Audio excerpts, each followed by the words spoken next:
اعوذ باللہ من الشیطان الرجیم بسم اللہ الرحمن الرحیم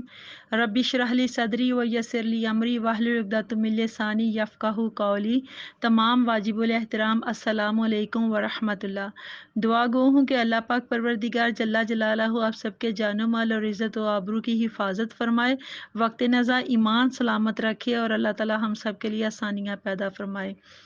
انشاءاللہ عز و جل۔ سورۃ المائدہ مبارکہ کا رکوع نمبر 14، رکوع نمبر 14 ہم تلاوت کریں گے اور ساتھ میں دیکھتے ہیں اس میں اللہ تعالیٰ نے کیا بیان فرمایا ہے۔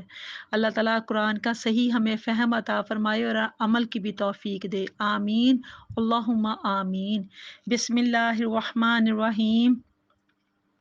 یا ایہا الذین آمنوا لا تسألوا عن اشیاء ان تبد لکم تسؤکم وَإِن تَسْأَلُوا عَنْهَا حِينَ يُنَزَّلُ الْقُرْآنُ تُبْدَ لَكُمْ عَفَا اللَّهُ عَنْهَا وَاللَّهُ غَفُورٌ حَلِيمٌ قَدْ سَأَلَهَا قَوْمٌ مِّن قَبْلِكُمْ ثُمَّ أَصْبَحُوا بِهَا كَافِرِينَ مَا جَعَلَ اللَّهُ مِن بَحِيرَةٍ وَلَا سَائِبَةٍ وَلَا وَصِيلَةٍ وَلَا حَامٍ وَلَكِنَّ الَّذِينَ كَفَرُوا يَفْتَرُونَ عَلَى اللَّهِ الْكَذِبَ وَأَكْثَرُهُمْ لَا يَعْقِلُونَ وَإِذَا قِيلَ لَهُمْ تَعَالَوْا إِلَىٰ مَا أَنزَلَ اللَّهُ وَإِلَى الرَّسُولِ قالوا حسبنا ما وجدنا عليه آباءنا أولو كان آباؤهم لا يعلمون شيئا ولا يهتدون يا أيها الذين آمنوا عليكم أنفسكم لا يضركم من ضل إذا اهتديتم إلى الله مرجعكم جميعا فينبئكم بما كنتم تعملون يا أيها الذين آمنوا شهادات بينكم إذا حضر أحدكم الموت حين الوصية اثنان ذوي عدل منكم أو آخران من غيركم إن أنتم ضربتم في الأرض فأصابتكم مصيبة الموت تحبسونهما من بعد الصلاة فيقسمان بالله إن ارتبتم لا نشتري به ثمنا ولو كانوا ذا قربى ولا نكتم شهادات الله إنا إذا لمن الآثمين فإن أُثِرَ على أنه مستحق اسما فآخران يقومان مقامهما من الذين استحق عليهم الأوليان فيقسمان بالله لا شهاداتنا أحق من شهاداتهما وما اعتدينا إنا إذا لمن الظالمين ذلك أدنى أن يأتوا بالشهادات على وجهها او یخافوا او ان ترد ایمان بعد ایمانہم واتقوا اللہ واسمعوا واللہ لا یہدی القوم الفاسقین۔ صدق اللہ العظیم۔ شروع کرتی ہوں اللہ تعالیٰ کے نام سے جو مہربان ہے اور ہمیشہ رحم فرمانے والا ہے۔ اللہ تعالیٰ رکوع نمبر 101 سے رکوع نمبر 14 سے جو آیت ہے 101، اس میں جیسے ہی شروع ہوتی ہے تو سب سے پہلے اللہ تعالیٰ پھر ایمان والوں کو مخاطب کر رہا ہے۔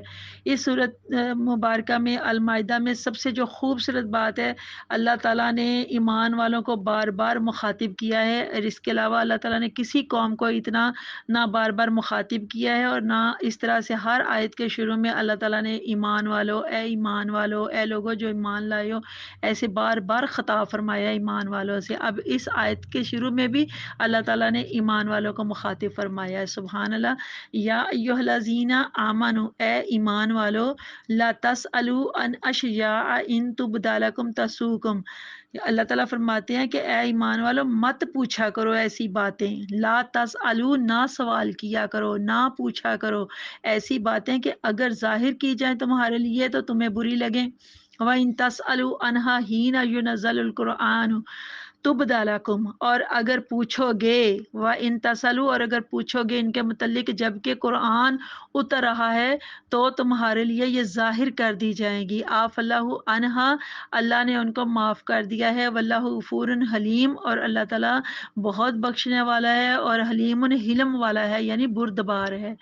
قَدْ سَأَلَهَا قَوْمٌ مِّن قَبْلِكُمْ، اللہ فرماتا ہے کہ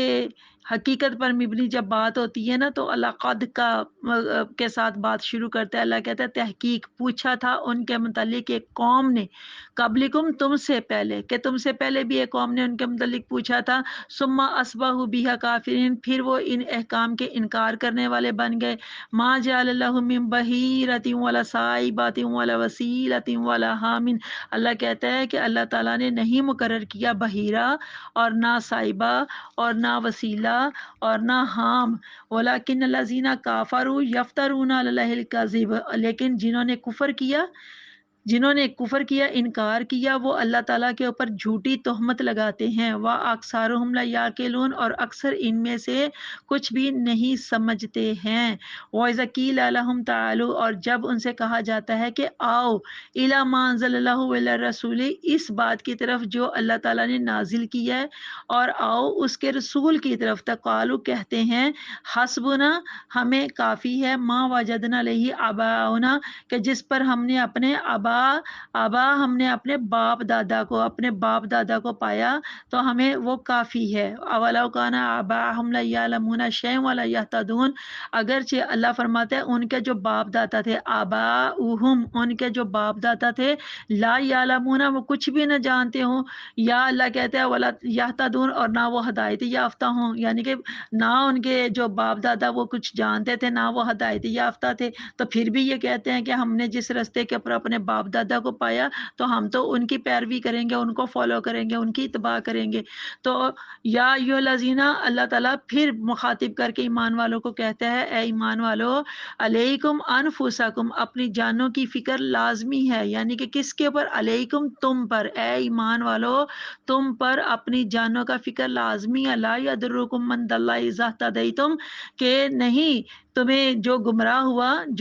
کوئی گمراہ ہوا تو وہ تمہیں نہیں نقصان پہنچا سکے گا جبکہ تم ہدایت یافتہ ہو۔ الی اللہ مرجعکم جمیعا، اور اللہ کی طرف ہی تم سب نے، جمیعا تم سب نے لوٹ کر جانا ہے، یعنی اللہ کی طرف ہی لوٹ کر پلٹ کر جانا ہے۔ فینبئکم بما کنتم تعملون، پھر وہ آگاہ کرے گا، پھر وہ تمہیں بتائے گا اللہ، یعنی کہ پھر تمہیں اس بات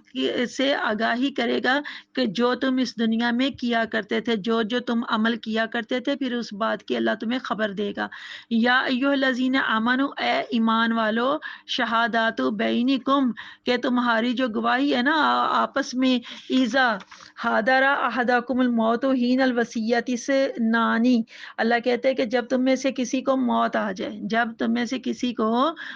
آ جائے، تو وصیت کرتے وقت یہ ہے کہ اللہ نے کیا فرمایا، حین الوصیۃ اثنان ذوی عدل منکم، کہ دو معتبر شخص تم میں سے ہوں اس وقت جب وہ، یعنی کہ مرنے والا شخص موت کے قریب ہے، تو وہ اپنے پاس دو، یعنی کہ ایسے بندے ہوں جو بڑے معتبر ہوں، تو ان کو وہ وصیت کرتے وقت جیسے گواہ بنا لیتے ہیں، تو اللہ کہتا ہے دو معتبر شخص تم میں سے ہوں، یا او اخران من غیرکم، یا اور غیروں میں سے، ان انتم ضربتم فی الارض، اگر تم سفر کر رہے ہو زمین میں، یعنی کہ اگر تم زمین میں سفر کر رہے ہو اور اس دوران میں تمہیں موت آ گئی ہے، تو پھر اس وقت وصیت کرنے کے لیے دو ایسے شخص معتبر پکڑو اور ان کے سامنے اپنی وصیت کر دو۔ فاصابتکم مصیبات الموت، پھر پہنچے تمہیں جب موت کی وصیت، تو اللہ نے فرمایا اس صورتحال میں تو فوراً، یعنی کہ سفر کے دوران میں دو معتبر لوگوں کو پکڑ کے ان کے سامنے وصیت کر دینی ہے۔ تحبسونہم من بعد الصلاۃ، اور اگر اللہ کہتا ہے ان دو گواہوں کو، یعنی کہ ان کو کب تک روکے رکھنا ہے، یہ جو دو گواہ ہیں تو انہوں نے، یعنی کہ جب وہ گواہی دینی ہے میت کی طرف سے اس کے وارثوں کو، تو ان دو گواہوں کو وہ روکے رکھیں بعد صلاتی، نماز پڑھنے کے بعد، فیقسمانی باللہ، تو وہ قسم کھائیں اللہ کی، ان ارتبتم، اگر تمہیں شک پڑ جائے، یعنی کہ اگر وہ تمہیں لگے کہ جو وارثین ہوتے ہیں اگر ان کو یہ لگے کہ یہ لوگ سچی گواہی نہیں دے رہے، یا وصیت میں اپنے طرف سے ڈنڈی مار رہے ہیں، یا کوئی جھوٹی بات کر رہے ہیں، تو پھر وہ کیا کریں، وہ ان کو نماز تک روکے رکھیں، اور یہ نماز کا وقت ہے یا ظہر کی نماز ہو خاص طور پر ذکر آیا ہے، یا پھر عصر کی نماز ہو، تو اس نماز تک ان کو روکے رکھیں، اور نماز پڑھنے کے بعد پھر وہ قسم کھائیں سب کے سامنے، اگر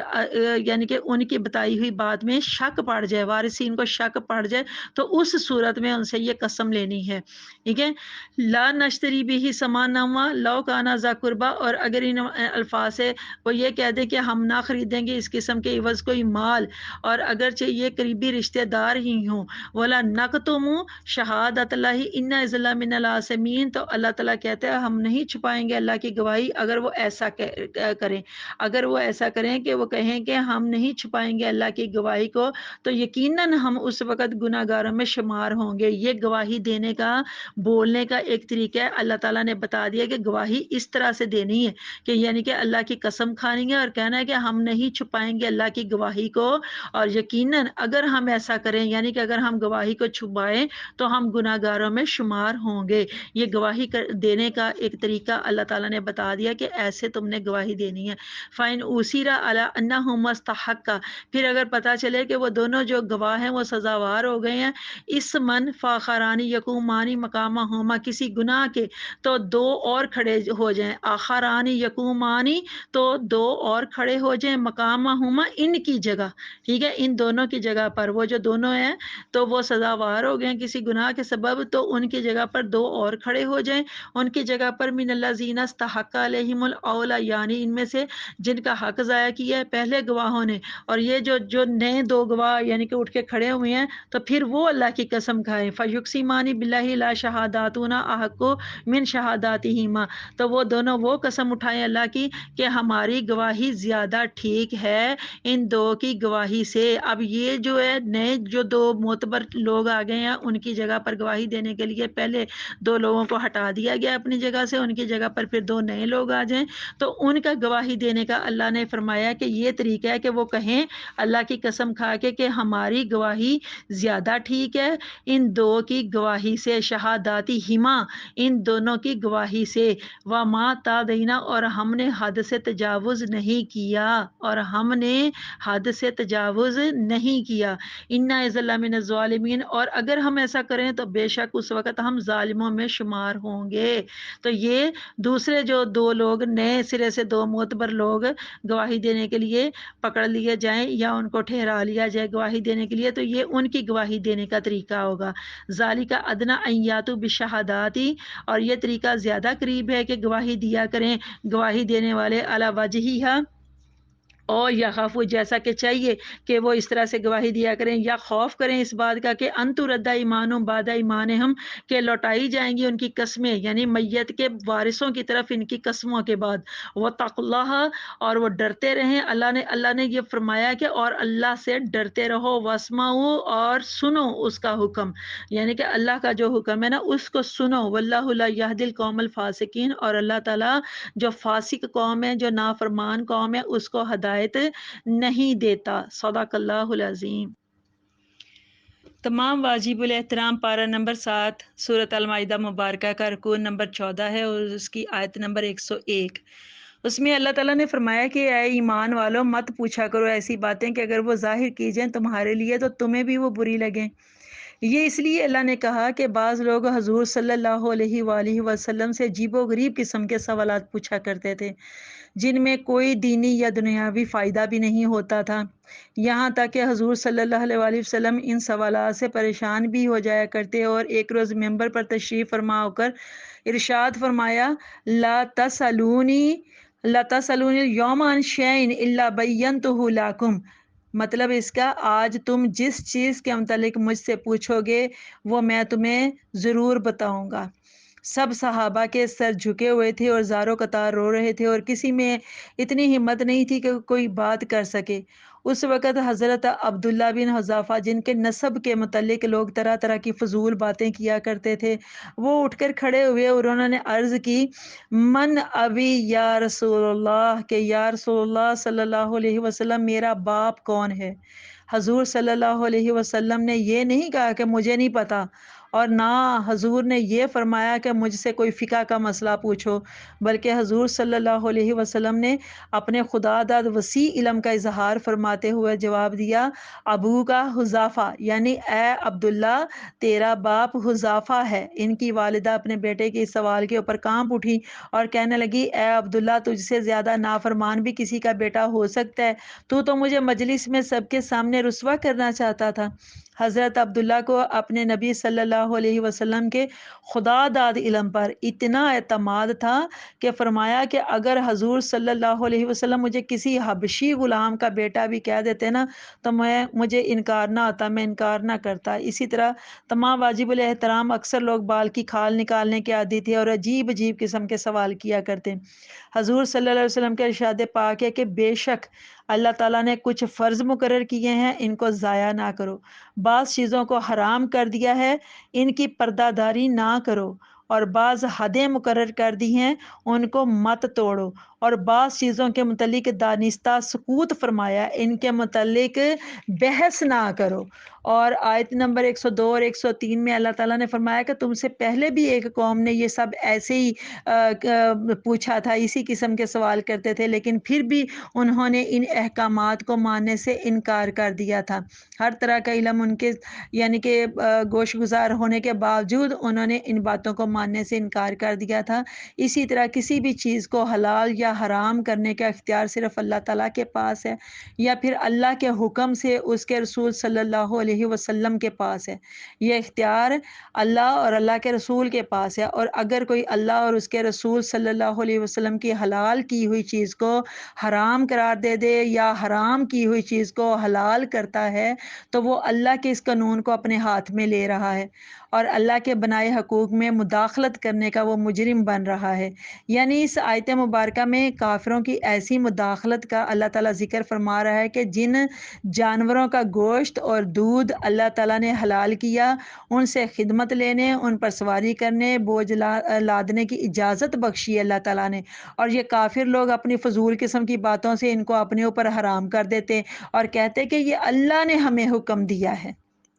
یعنی کہ یہ اللہ کی ذات کے اوپر ایک جھوٹا بہتان ہوتا تھا، یہ اللہ کی ذات کے اوپر ایک جھوٹی تہمت ہوتی تھی۔ اب جن جانوروں کو کافر لوگ اپنے اوپر مختلف طریقوں سے حرام کر دیا کرتے تھے تو اللہ تعالیٰ نے ان کے یہ سارے نام بتائے ہیں: بحیرہ، صائبہ، وسیلہ، بکری، یعنی کہ وسیلہ کے حوالے کے علاوہ حام، یہ 4 قسم کے جانور ہیں یہ جن کو اللہ تعالیٰ نے یہاں پر بیان فرمایا ہے، اور یہ 4 قسم کے جانوروں کو ان لوگوں نے، کافروں نے، مشرکوں نے اپنے اوپر حرام قرار دیا ہوا تھا۔ تو اللہ تعالیٰ نے تو نہیں کہا تھا کہ یہ تمہارے لیے حرام ہے۔ سب سے پہلے تو ہم بحیرہ کو دیکھتے ہیں کہ یہ بحیرہ کیا ہے۔ یعنی یہ بحیرہ وہ اونٹنی جو 5 بچے پیدا کرتی اور آخری بچہ نر ہوتا تو اس کا کان چیر کر اسے چھوڑ دیتے، اس پر سواری کرنا اور اس کا گوشت اپنے اوپر حرام کر لیتے کہ نہ اس کے اوپر سواری کرنی ہے، نہ اس کا گوشت کھانا ہے، بس یہ ہمارے بتوں کے لیے، ان کی نظر کر دیتے۔ صائبہ، دوسرے نمبر پر جو صائبہ اللہ تعالیٰ نے یہاں جانور بولا ہے، یعنی اگر کوئی آدمی سفر پر جاتا یا بیمار ہوتا تو وہ نظر مانتا کہ اگر میں خیریت سے گھر پہنچ گیا یا اس بیماری سے صحت یاب ہو گیا تو میری یہ جو اونٹنی ہے نا یہ صائبہ ہوگی، اور پھر کیا کرتا وہ شخص، اس کا دودھ، اس کی سواری کرنا اور اس کا گوشت کھانا سب کچھ اپنے اوپر حرام کر لیتا۔ تیسرے نمبر کے اوپر اللہ تعالیٰ نے وسیلہ نامی جانور کا بولا کہ اس کو بھی انہوں نے حرام کیا ہوا تھا۔ کافروں کی جو بکری ہوتی تھی اگر وہ مادہ بچی پیدا کرتی تو اسے اپنے لیے رکھ لیتے، اور اگر وہ نر بچہ پیدا کرتی یعنی بکری جو نر بچہ پیدا کرتی تو وہ ان کو بتوں کے نظر کر دیتے، اور اگر بکری نر بچہ اور مادہ بچی یعنی کہ اکٹھے ہی 2 بچے جڑواں شکل میں دونوں کو اکٹھے جنم دے دیتی تو پھر بھی وہ ایسا ہی کرتے، مادہ بچی کو اپنے بھائی کے ساتھ ہی ملا کر بتوں کی نظر کر دیتے، اور ایسی مادہ بچی کو جو یعنی کہ اپنے بھائی کے ساتھ ہی نظر کر دیتے تھے اپنی بتوں کو، تو اس مادہ بچی کو وسیلہ کہتے تھے۔ چوتھے نمبر کے اوپر اللہ تعالیٰ نے حام یہاں پر لفظ بولا ہے، یعنی کہ یہ اس کے لیے وہ اونٹ جس کی جفتی سے 10 بچے پیدا ہوتے تھے اور اس کی سواری وغیرہ کو، اس کی ہر چیز کو اپنے اوپر حرام کر لیتے تھے، اور ایسے اونٹ کو حام کہا جاتا تھا۔ یہ چاروں قسم کے جو جانور ہیں یعنی بحیرہ، صائبہ، وسیلہ اور حام کو وہ اپنے بتوں کے لیے نظر کرتے اور ان سے کسی قسم کا فائدہ اٹھانا اپنے اوپر حرام کر دیتے۔ اب اللہ تعالیٰ آگے اس آیت مبارکہ میں فرما رہا ہے کہ یہ تمام باتیں جھوٹی ہیں اور اللہ پر تہمت لگاتے ہیں۔ اللہ تعالیٰ نے ان کو ایسا کوئی حکم نہیں دیا ہے، بلکہ اللہ نے ان جانوروں کو تو پیدا ہی اس لیے کیا ہے کہ انسان ان کو کھائے، ان کا دودھ پیے، ان پر سواری کرے اور ان پر اپنا سامان وغیرہ لا دے۔ اللہ اکبر۔ اللہ صحیح معنوں میں اللہ تعالیٰ کے جو احکامات ہیں ان کو اللہ سمجھنے کی توفیق دے۔ آیت نمبر 104 میں اللہ تعالیٰ نے فرمایا کہ اگر ان لوگوں کو ان بیہودہ رسموں سے باز آنے کو کہا جاتا اور قرآن و سنت کی فرما برداری کے لیے کہا جاتا تو کہتے ہیں کہ ہمیں تمہاری رہنمائی کی ضرورت نہیں ہے، کیونکہ ہم تو بس اسی راستے پر چلیں گے۔ یہ اللہ تعالیٰ ان کی کرتوتیں بتا رہے ہیں، ان کے جو منہ سے نکلی جو باتیں نا وہ بتا رہے ہیں کہ وہ کیا کہتے تھے کہ ہم تو اسی راستے کے اوپر چلیں گے جس پر ہمارے باپ دادا چلا کرتے تھے۔ اگرچہ اللہ تعالیٰ کہتا ہے ان کے باپ دادا جاہل تھے، وہ ان کے باپ دادا گمراہ ہی کیوں نہ ہوں، پھر بھی یہ ان کی پیروی کرنے کے لیے تلے ہوئے ہیں اور ان کے نقش قدم پر چلنے کے لیے تیار ہیں۔ آیت نمبر 105 میں اللہ نے فرمایا کہ اے مومنو، اے ایمان والو، تم پر اپنی جانوں کی فکر لازمی ہے، لیکن اس کا یہ مطلب نہیں ہے کہ ہم نیک ہو گئے ہیں تو ٹھیک ہے، خیر ہے، اب جنت ہمارے لیے ہی ہوگی، باقی جائیں سارے بھاڑ میں۔ بلکہ جو لوگ گمراہ ہیں ان کے لیے بھی اللہ نے کہا خیال کرو، ان کے لیے بھی سوچو، بلکہ امر بالمعروف و نہی عن المنکر کا یہاں پر بہت اچھے سے یہاں پر یہ قانون اللہ کا لاگو ہوگا کہ دوسروں کو بھی نیکی کا، تم نیک ہو گئے ہو نا، تم صالح ہو گئے ہو، تمہارا یہ رائٹ بنتا ہے، تمہارا یہ حق بنتا ہے کہ تم دوسروں کو بھی نیکی کا حکم کرو اور برائی سے منع کرو، ورنہ بروں کے ساتھ ساتھ اللہ تعالیٰ اچھوں کو بھی اپنی پکڑ میں لے لے گا۔ استغفر اللہ۔ آیت نمبر 106 اور 107 میں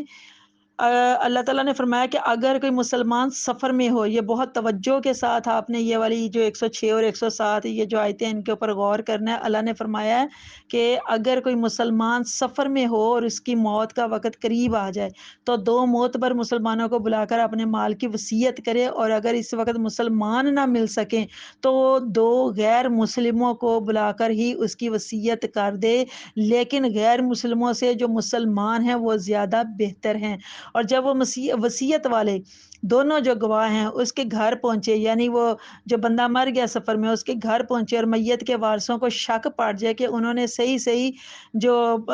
حالات ہیں وہ نہیں بتائے ہیں، تو نماز عصر کے بعد جب لوگ نماز سے فارغ ہو جائیں تو ان دونوں وصیت والوں کو وہ روکے رکھیں اور ان کو گواہوں کو بلا کر ان سے قسم لی جائے کہ انہوں نے کسی قسم کی اس